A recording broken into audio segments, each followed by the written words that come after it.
Bună ziua, Mariela! Spune-mi, te rog, cum te-ai simțit astăzi la eveniment? Super, e exact cum mă așteptam.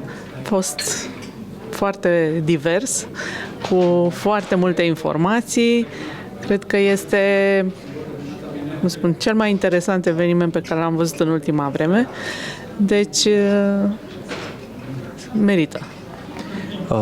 Cu ce informații pleci de la evenimentul de astăzi? Multe lucruri noi pe care le-am auzit. Dar cel mai important e că plec cu foarte multă energie și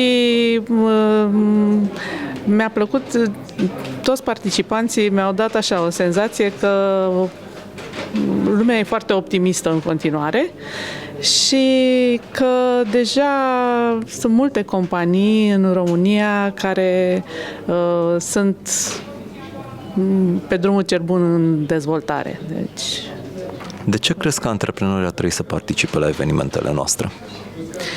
Cred că pot să aibă acces la foarte multe povești de succes și la chestiuni extraordinar de practice și pot pleca cu multe idei noi pe care le pot aplica de-a doua zi.